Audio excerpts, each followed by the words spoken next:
Hello बच्चों, आप सभी का हमारे YouTube चैनल में स्वागत है। बच्चों, हम लोग पढ़ रहे थे रिलेशन एंड फंक्शन। इसमें हमने इसके पहले 2 वीडियो आप लोगों के लिए अपलोड किया है, जिसमें हमने सारा थ्योरी जो है एग्जाम्पल के साथ डिस्कस किया है। इस वीडियो में हम अब मतलब उसके क्वेश्चंस जो है वो प्रैक्टिस करने वाले हैं। तो चलिए देखते हैं पहला क्वेश्चन क्या है। पहला क्वेश्चन है कि मान लो कि यल कोई है, यल एक सेट है जिसमें सारी की सारी लाइंस हैं। किसी प्लेन में स्थित सारी लाइंस जो है उनका सेट मान लिया गया है कि L1 है, और उनमें एक रिलेशन R डिफाइंड है इस प्रकार से कि उनमें कोई भी 2 लाइंस के बीच में इस प्रकार का रिलेशन है कि L1 और L2 आपस में परपेंडिकुलर है। तो हमें दिखाना है कि R इज सिमेट्रिक, मतलब R सिमेट्रिक है but neither reflexive nor transitive, लेकिन ना तो रिफ्लेक्सिव है ना ही ट्रांजिटिव है। तो रिफ्लेक्सिव के लिए आपको क्या करना है, यहाँ पे जो चीज दिया होता है, जो भी ऑर्डर पेयर यहाँ पे दिया रहे, उसमें आपको इनको चाहे L1 की जगह आप L2 कर लो या L2 की जगह L1 कर लो, और उसके बाद देखो कि क्या ये मतलब जो स्टेटमेंट है वो ट्रू है या नहीं।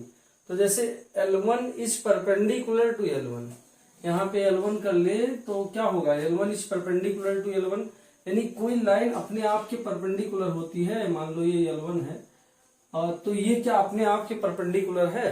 तो हम जानते हैं no any line is perpendicular to itself, कोई भी लाइन अपने आप के परपेंडिकुलर नहीं होगी।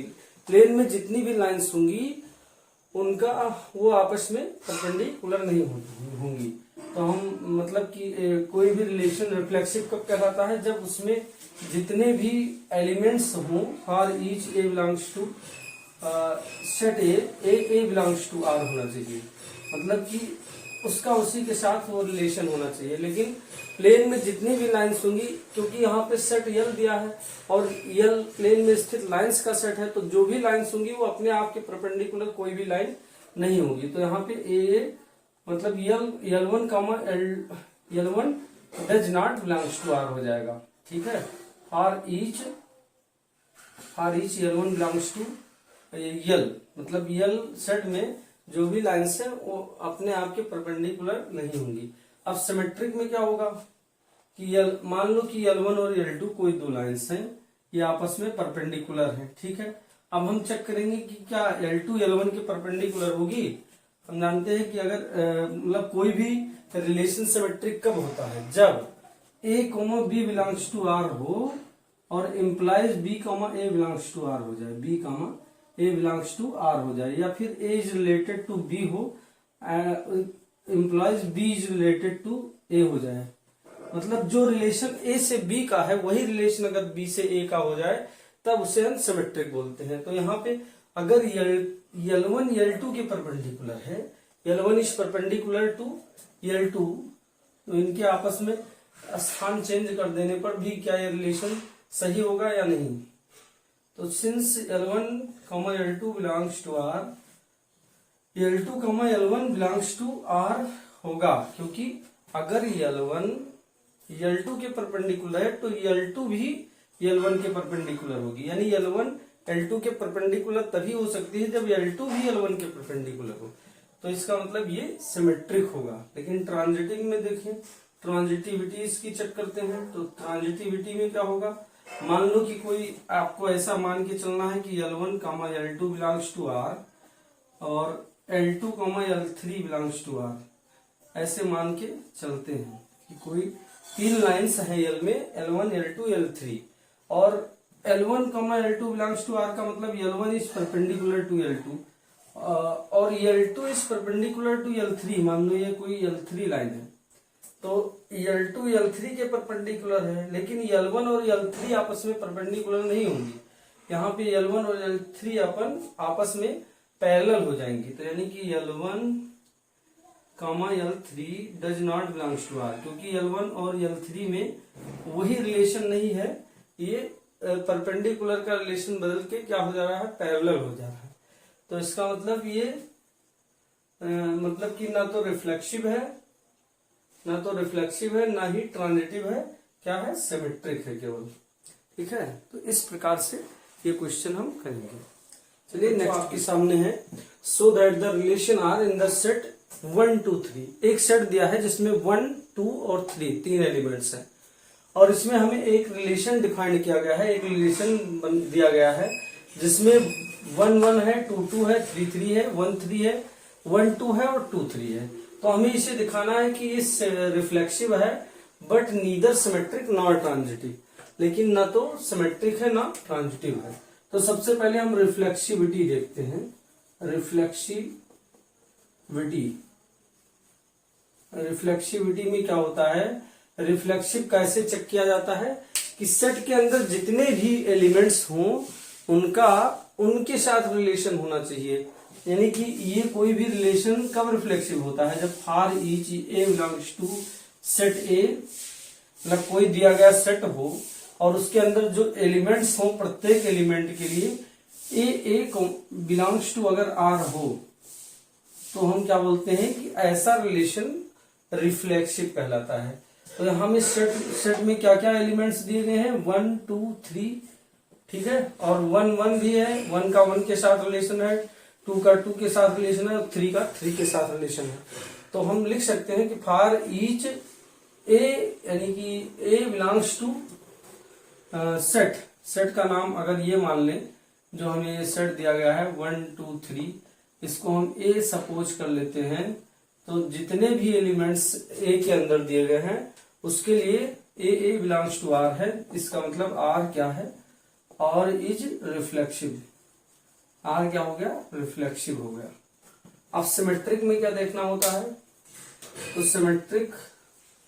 सिमेट्रिक में हमें ये देखना होता है कि आर के अंदर for each A B belongs to R, B implies B A belongs to R हो, बी ए भी आर के अंदर रहे। अगर ए बी कोई ऑर्डर पेयर आर के अंदर है तो बी ए भी होना चाहिए। अब मैंने क्या बताया था कि आपको ये ऐसे ऑर्डर पेयर नहीं चेक करने हैं, इनके उल्टा, क्योंकि 1 1 जिनके पहले और दूसरे अवयव समान हो ऐसे ऑर्डर पेयर का उल्टा भी वो खुद होंगे, तो इन्हें हमें चेक करने की जरूरत नहीं है। जिस ऑर्डर पेयर के पहले और दूसरे एलिमेंट डिफरेंट हों, यानी 1 2, तो 1 2 के लिए हम चेक करेंगे। अगर एक भी ऑर्डर पेयर हमें ऐसा मिल जाए कि ए बी तो आर के अंदर हो लेकिन बी ए आर के अंदर ना हो, तो उसे हम रिफ्लेक्सिव नहीं कहेंगे। यानी कि हर एक ऑर्डर पेयर जो कि ए बी जो कि आर के अंदर है उसके लिए अगर बी ए भी आर के अंदर आ जाए तभी वो सिमेट्रिक होता है। तो हम देखते हैं कि 1 2 आर के अंदर है, बिलोंग्स टू आर के अंदर है, लेकिन बट लिख देंगे बट 2 1, इसका उल्टा क्या होगा, 2 1 does not belongs to R. हमने एक ही ऑर्डर पेयर ऐसा शो कर दिया कि 1 2 तो है लेकिन 2 1 नहीं है, तो इसका मतलब आर इज नॉट सिमेट्रिक। एक ही ऑर्डर पेयर काफी है अगर आप ऐसा दिखा ले जाएं तो सिमेट्रिक ना होने के लिए, ठीक है। अब ट्रांजिटिव में क्या होता है, ट्रांजिटिविटी कैसे चेक करते हैं। ट्रांजिटिविटी में क्या होता है कि A B belongs to R, if A B belongs to R and B C belongs to R, यदि ए बी आर के अंदर हो और बी सी आर के अंदर हो तो implies A C belongs to R अगर आ जाता है तो उसे हम ट्रांजिटिव बोलते हैं। तो यानी कि हमें ऐसे एलिमेंट्स चेक करने हैं आर के अंदर के ऐसे ऑर्डर पेयर जिनमें, जैसे यहाँ पे ए बी है फिर बी सी है, मतलब ऐसे ऑर्डर पेयर, 2 ऑर्डर पेयर कोई चेक करो जिसमें जो किसी पहले ऑर्डर पेयर का सेकंड एलिमेंट हो वो किसी अन्य ऑर्डर पेयर का फर्स्ट एलिमेंट होना चाहिए। जैसे उदाहरण एग्जांपल के रूप में 1 1, इसका सेकंड एलिमेंट 1 है, तो 1 से स्टार्ट होने वाला कौन सा ऑर्डर पेयर है, 1 2 है। तो अब ये हो गया ए बी और ये हो गया बी सी, तो ए सी क्या हो गया 1 2, तो 1 2 ये खुद ही आ जाएगा, 1 2 भी आर के अंदर है। तो यहाँ पे अगला देखो, इसका सेकंड एलिमेंट 2 है, इसका भी 2 3 है, तो 2 3 होना चाहिए जो कि ये खुद ही है। अगला देखो 3 से स्टार्ट होने वाला कोई ऑर्डर पेयर नहीं है, तो इसके लिए हम नहीं चेक करेंगे। अब 1 2 यानी कि 2 जिसका सेकंड एलिमेंट हो उसे देखेंगे, तो यहाँ पे 1 2 फिर 2 2 है, 1 2 और 2 2, तो 1 2 बिलोंग्स टू आर, देखो 1 2 और 2 2 belongs to R, 1 2 belongs to R and 2 2 belongs to R. तो 1 2 भी होना चाहिए, तो ऑलरेडी है 1 2 2 2, तो 1 2 होना चाहिए, तो 1 2 भी है। अब 2 3, 3 से स्टार्ट होने वाला कौन सा है, 3 3 है। तो यहाँ पे देखो 2 3 के बाद 2 3 फिर 3 3 है, तो उसके लिए 2 3 होना चाहिए, तो वो भी आर के अंदर है। तो अब क्या बचा है इसमें, कोई ऐसा ऑर्डर पेयर, हाँ 1 2 है। अब यहाँ पे देखो 1 2 है, 2 3 है, 1 2 2 3 है, लेकिन 1 3 देखते हैं इसके अंदर नहीं है, 1 3 नहीं है। यहाँ पे 1 3 does not belongs to R, 1 2 belongs to R and 2 3 belongs to R, but 1 3 does not belongs to R. तो हमें ऐसा ऑर्डर पेयर मिल गया दो, जिसमें मतलब जो इसका सेकंड एलिमेंट था वो इसका फर्स्ट एलिमेंट है।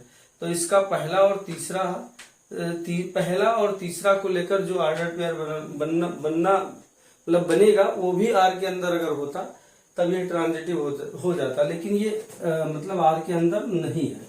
1 3 does not belongs to R, आप देखो कहीं आर के अंदर 1 3 नहीं है, तो इसका मतलब R is not transitive, R is not transitive, ये ट्रांजिटिव नहीं हुआ।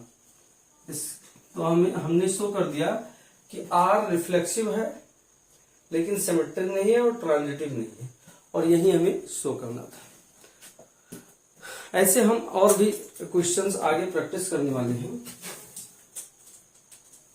तो आपसे निवेदन है कि आप लोग कंटिन्यू हमारे वीडियो को देखते रहिए, और अगर आपको ये कंटेंट समझ में आ रहा हो तो प्लीज चैनल को सब्सक्राइब कर लीजिए और बेल नोटिफिकेशन ऑन कर दीजिए, ताकि आपको रेगुलर अपडेट्स जो है वो मिलता रहे, और हम आपके लिए अच्छे अच्छे क्वेश्चंस और आगे लेकर आने वाले हैं।